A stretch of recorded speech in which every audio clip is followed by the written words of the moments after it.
Hi friends, welcome to Rishu cooking channel. ನೀವು ಎಲ್ಲ ಥರ ಚಟ್ನಿ ಪುಡಿನೂ ಟ್ರೈ ಮಾಡಿರ್ತೀರ. ಒಂದ್ಸಲ ಈ ಥರ ನುಗ್ಗೆ ಸೊಪ್ಪು ಚಟ್ನಿ ಪುಡಿ ಟ್ರೈ ಮಾಡಿ, ತುಂಬ ಚೆನ್ನಾಗಿರುತ್ತೆ.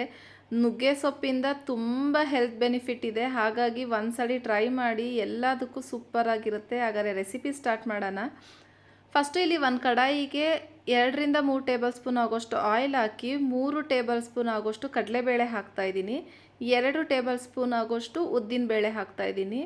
ಈ ಚಟ್ನಿ ಪುಡಿಗೆ ಕಡಲೆಬೇಳೆ ಪ್ರಮಾಣ ಸ್ವಲ್ಪ ಜಾಸ್ತಿ ಇದ್ದರೆ ಫ್ಲೇವರ್ ಚೆನ್ನಾಗಿರುತ್ತೆ. ಇಲ್ಲಿ 2 ಟೇಬಲ್ ಸ್ಪೂನ್ ಆಗೋಷ್ಟು ಕಡಲೆಕಾಯಿ ಬೀಜ ಹಾಕ್ತಾಯಿದ್ದೀನಿ. ನಿಮಗೆ ಕಡಲೆಕಾಯಿ ಬೀಜ ಬೇಕು ಅಂದರೆ ಇನ್ನೊಂದು ಟೇಬಲ್ ಸ್ಪೂನ್ ಆ್ಯಡ್ ಮಾಡ್ಕೊಬೋದು.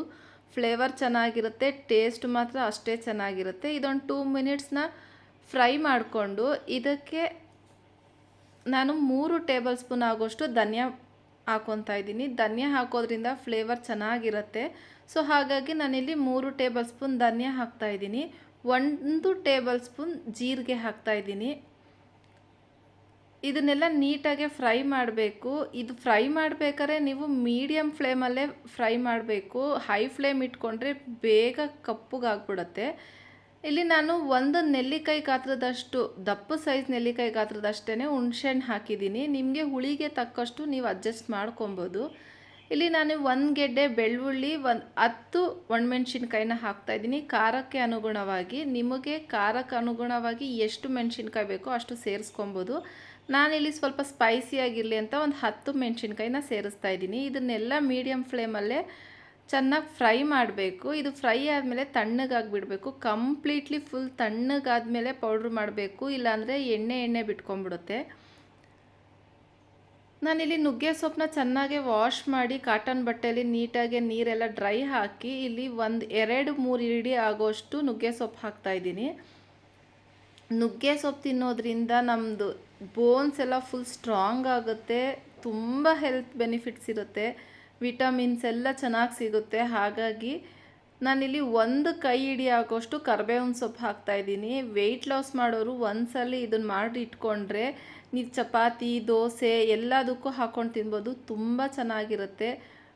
ಮೀಡಿಯಮ್ ಫ್ಲೇಮಲ್ಲೇ ಕರಿಬೇವಿನ ಸೊಪ್ಪು, ನುಗ್ಗೆ ಸೊಪ್ಪನ್ನ ನೀಟಾಗೆ ಫ್ರೈ ಮಾಡ್ಕೊಬೋದು. ನಿಮ್ಗೆ ಏನಾನ ಹೇರ್ ಫಾಲ್ ಆಗ್ತಾಯಿದ್ರು ಇದನ್ನು ಟ್ರೈ ಮಾಡಿ ಒಂದ್ಸಲ, ತುಂಬ ಚೆನ್ನಾಗಿರುತ್ತೆ, ಒಳ್ಳೆ ರಿಸಲ್ಟು ಬರುತ್ತೆ.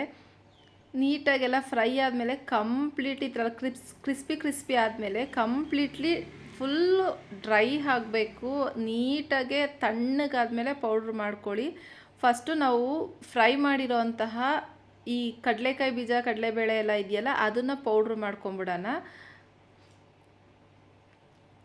ಇದನ್ನು ಪೌಡ್ರ್ ಮಾಡ್ಕೊಂಡ್ಮೇಲೆ ನಾನು ಇದಕ್ಕೆ ರುಚಿಗೆ ತಕ್ಕಷ್ಟು ಉಪ್ಪು, ಅರ್ಧ ಟೇಬಲ್ ಸ್ಪೂನ್ ಆಗೋಷ್ಟು ಹಿಂಗೆ ಹಾಕ್ತಾಯಿದ್ದೀನಿ. ಹಿಂಗೆ ಹಾಕೋದ್ರಿಂದ ತುಂಬ ಡೈಜೆಷನ್ ಪ್ರಾಬ್ಲಮ್ ಇರೋರಿಗೆ ತುಂಬ ಒಳ್ಳೆಯದಾಗುತ್ತೆ. ಹಾಗಾಗಿ ನಾನು ಇನ್ನು ಸ್ವಲ್ಪ ಹಿಂಗೆ ಹಾಕಿ ನುಗ್ಗೆ ಸೊಪ್ಪು, ಕರಿಬೇವಿನ ಸೊಪ್ಪನ್ನ ಫ್ರೈ ಮಾಡಿಟ್ಟಿದ್ವಲ್ಲ, ಅದನ್ನು ಈ ಟೈಮಲ್ಲಿ ಸೇರಿಸಿ ಪೌಡ್ರ್ ಮಾಡ್ಕೊತಾ ಇದ್ದೀನಿ. ತುಂಬ ಫೈನ್ ಪೌಡ್ರ್ ಮಾಡ್ಕೊಳ್ಳೋದೇನು ಬೇಡ, ಈ ಥರ ದಪ್ಪ ಥರ ಮಾಡಿಕೊಂಡ್ರೆ ಸಾಕಾಗುತ್ತೆ. ಇದನ್ನು ಫುಲ್ ತಣ್ಣಗಾದ್ಮೇಲೆ ಒಂದು ಏರ್ ಟೈಟ್ ಕಂಟೈನರ್ಗೆ ಹಾಕಿ 3 ಮಂತ್ಸ್ ಸ್ಟೋರ್ ಮಾಡ್ಕೊಬೋದು ಫ್ರಿಡ್ಜಲ್ಲಿ. ಈಚೆ ಇಟ್ಟರೆ 1 ಮಂತ್ ಸ್ಟೋರ್ ಮಾಡ್ಕೊಬೋದು. ಇದು ಬಿಸಿ ಅನ್ನೋಕ್ಕೆ ತುಂಬ ಚೆನ್ನಾಗಿರುತ್ತೆ.